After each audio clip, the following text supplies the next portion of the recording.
Hi everyone, ISM Varanasi में आपका स्वागत है। और आज हम लोग बात करेंगे BSc fifth semester mathematics unit 2 पे। इसमें एक थ्योरम है जिसे जी जेड थ्योरम के नाम से भी जानते हैं। जी जेड ये जेंट्रम वर्ड है। G upon centre of G, this theorem बड़ी इंपॉर्टेंट थ्योरम है। करें कि let G be a group and Z G denotes its centre.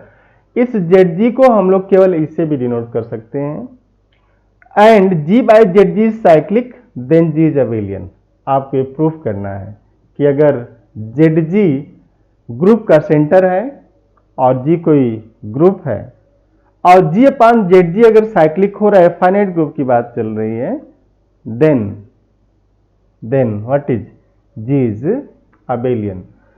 तो अगर जी कोई ग्रुप है, जेड जी उसका सेंटर है और जी अपान जेड जी जैसा दिया गया कि जी अपान जेड जी क्या हो जाए, ये जी है, जी लिखा गया, G upon Z G cyclic then G is abelian group.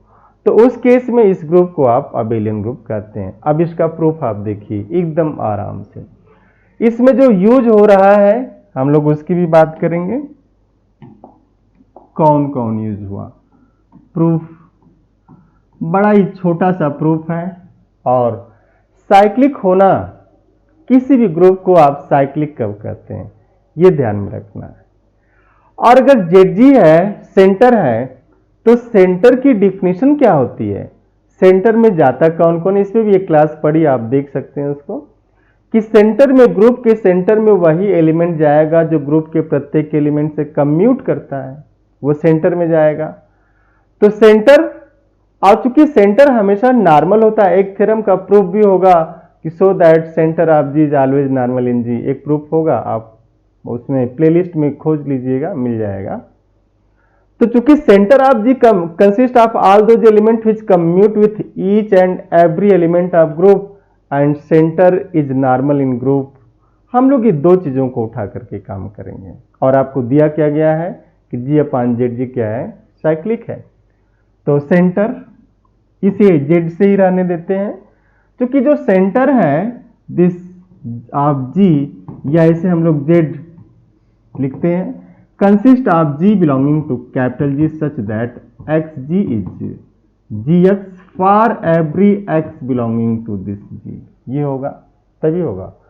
For every, mathematics में आप पढ़ेगा फॉर एवरी की बात करें, सभी, फॉर ऑल है ना, फॉर एटमोस्ट, एटलीस्ट, ये कुछ वर्ड हैं जो आपको एकदम क्लियर रहने चाहिए, तो आपको फिर मजा आने लगता है। तो ये तो इसका है। अब ये कह रहे हैं कि सिंस जो सेंटर वो नॉर्मल होता है जी में, then G by Z is defined, है ना, ये डिफाइंड भी है। अब डिफाइंड है तो इसके एलिमेंट कैसे होंगे, आप देखिए।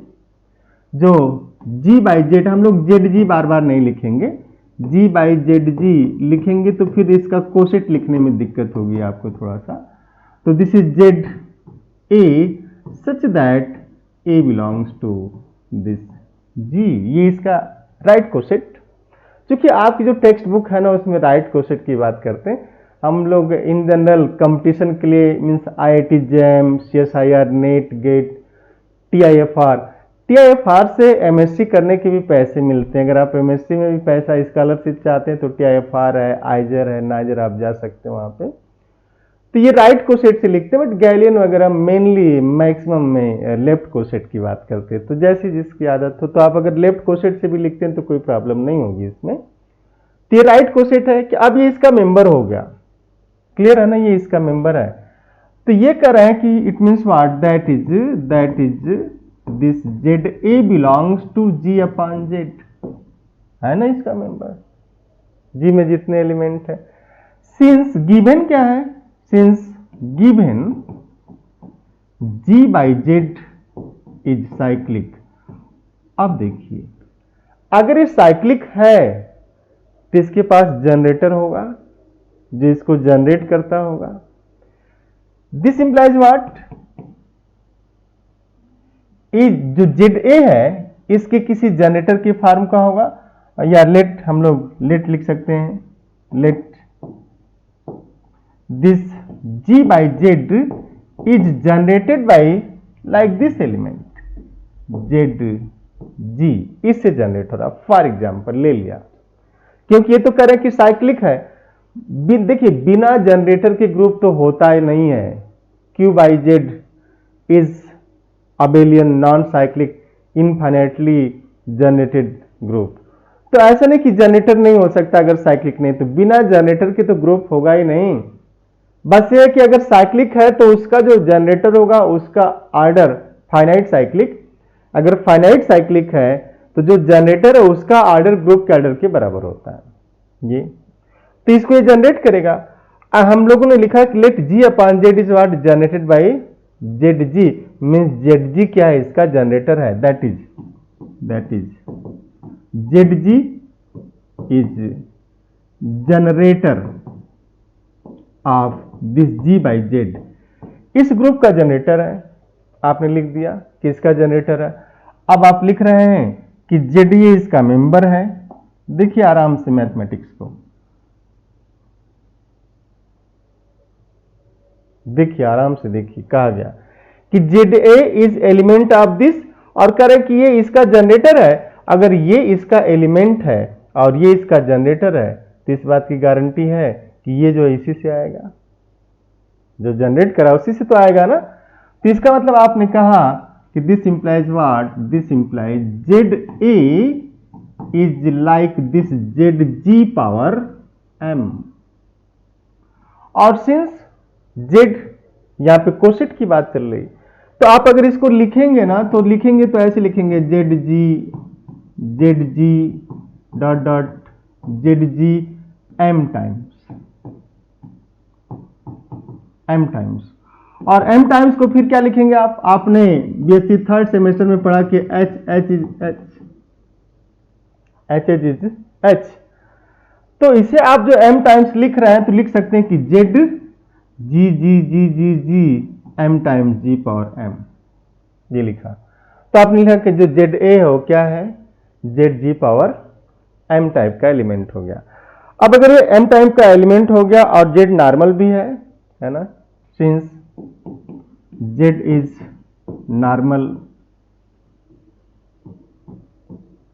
सब ग्रुप ऑफ दिस जी, क्योंकि जो सेंटर है ना वो हमेशा नॉर्मल, इसमें कोई बड़ी बात नहीं कही जा रही कि हमने कोई ऐसा मैजिकल वर्ड बोल दिया कि जेड सेंटर नॉर्मल होता और आपको पता ही नहीं है, ऐसा कुछ भी नहीं। सब बुक में जो भी पढ़ाया जा रहा है सब बुक में, ठीक है ना।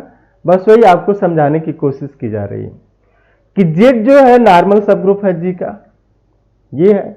अब अगर आप लिखते हैं कि कोई एक एलिमेंट हम लें जो इसका मेंबर है, तो फिर उसको लिखेंगे किस तरीके से, है ना। आप जैसे एक एलिमेंट ले सकते हैं तो आप लिखिएगा कि लेट दिस ए, कोई ए ले लीजिएगा, let this a belongs to Z a, right coset है, इसका मेंबर हो सकता है जेड ए का। तो अगर इस जेड ए का मेंबर है तो आप लिख सकते हैं कि दिस इंप्लाइज, ध्यान से देखिएगा। अब जेड ए किसके बराबर, इसके बराबर है। और अगर ए इसका मेंबर है तो यहां से आप लिख सकते हैं this implies a belongs to Z ji power M.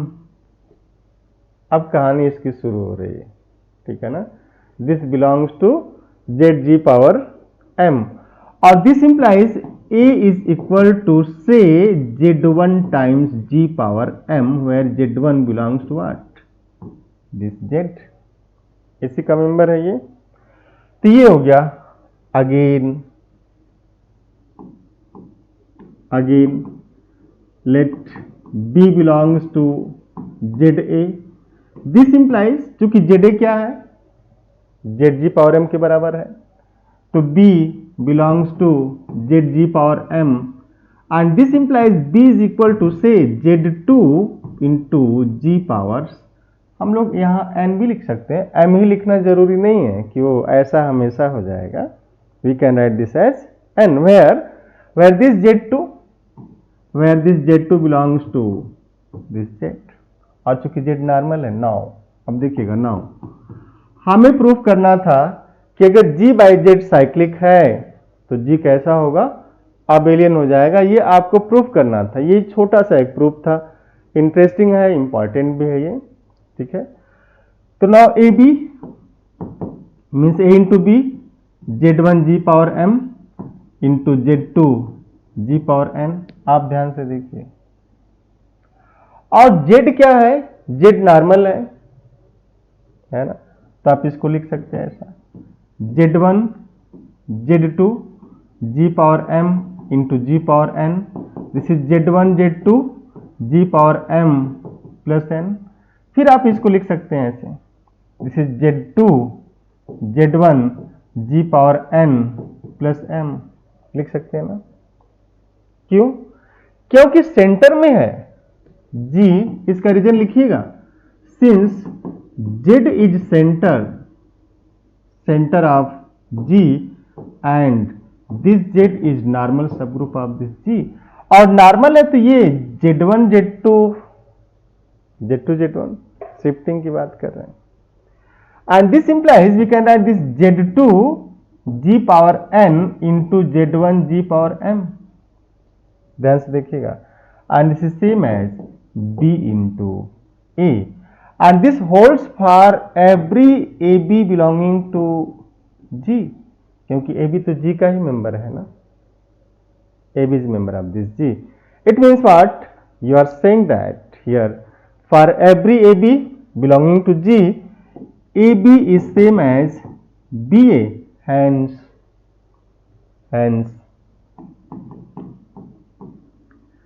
G is abelian,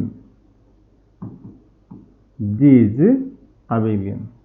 बहुत इंटरेस्टिंग है केस है, और इसमें क्वेश्चन कैसे कैसे पूछे जाते हैं, आप एक क्वेश्चन भी इसके नीचे देख सकते हैं ऑब्जेक्टिव टाइप का, if you are planning for CUET, IIT JAM, something else others in future, and you can stay with ISM Varanasi for long time also if you are targeting IIT JAM, CSIR, NET, GATE and TAFE और NBHM। बहुत सारे बच्चे अपने यहाँ से select होकर के गए हैं, आप गूगल पेज पे जाके रिजल्ट देख सकते हैं इजिली, आप देखिए थोड़ा सा, है ना। एक एग्जाम्पल सॉरी एक एग्जाम्पल लेते हैं कि let G be a finite group and G upon order of ये सेंटर ऑफ G, इसका जो ऑर्डर हो कितना है 7 हो। करें G कोई फाइनाइट ग्रुप है और G upon centre of G का जो ऑर्डर हो कितना है 7 है, then number of such abelian group is, कह रहा कि ऐसे कितने abelian ग्रुप हो सकते हैं, 0, B1, C2, D, इनफाइनाइट। आप इस थ्योरम को यूज करके इसका आंसर दे सकते हैं कि अगर फाइनाइट ग्रुप हो और G अपान सेंटर G का ऑर्डर 7 हो तो ऐसे कितने abelian ग्रुप हैं, है ना, ऐसे कितने abelian ग्रुप हैं जो एग्जिस्ट करते हैं। तो आप देखिए इसका सलूशन, अगर ऐसा हुआ, या इधर देख लीजिए, जिसको क्वेश्चन समझ में आया कि G upon order of G upon centre G is 7, then number of such abelian group, ऐसे कितने abelian ग्रुप होंगे। तो इसका जो सोल्यूशन है ना, आप देख सकते हैं कि दिया गया है कि G upon centre of G is what 7, और 7 क्या है, प्राइम है। तो this implies G by centre of G is cyclic, ध्यान से देखिएगा साइक्लिक, और साइक्लिक हो गया तो this implies G is abelian. अभी जो आपने थ्योरम प्रूफ किया वही है ना, तो अगर G अबेलियन हो गया तो this implies what, centre of G is whole G and this implies order of G upon order of centre of G is what 1 not equal to 7। तो 7 तो नहीं हो सकता क्योंकि दोनों बराबर हो गए ना। अगर प्राइम है तो ये साइक्लिक होगा, साइक्लिक है तो अभी जो आपने थ्योरम प्रूफ किया है, थ्योरम आपके पास ही है, उस थ्योरम से क्या हो गया, ये अबेलियन हो गया। और अबेलियन हुआ तो अबेलियन में तो क्या होता है, सेंटर ग्रुप के बराबर होता है। तो अगर सेंटर ग्रुप के बराबर हो गया तो फिर इन दोनों का रेशियो जो है उसका ऑर्डर क्या होना चाहिए, 1 होना चाहिए, नॉट इक्वल टू 7।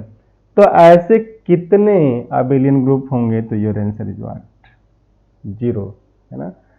तो फिर मैं कहूंगा आप ISM वाराणसी से जुड़े रहिए एंड हैव नाइस डे। अपने मित्रों को बोलिए, शेयर करिए, सब्सक्राइब करवाइए चैनल को, ज़्यादा से ज़्यादा लोगों को जोड़िए। And if you are planning for CUET PG, अगर आप CUET PG के लिए प्लान कर रहे हैं तो very frequently IISER Varanasi will launch its application app. आप उसके थ्रू भी हमारे कोर्सेज को कर सकते हैं, या फिर आप ऑफलाइन भी आकर के दुर्गा कुंड सेंटर पे कर सकते हैं। तो thank you, have nice day, see you next class.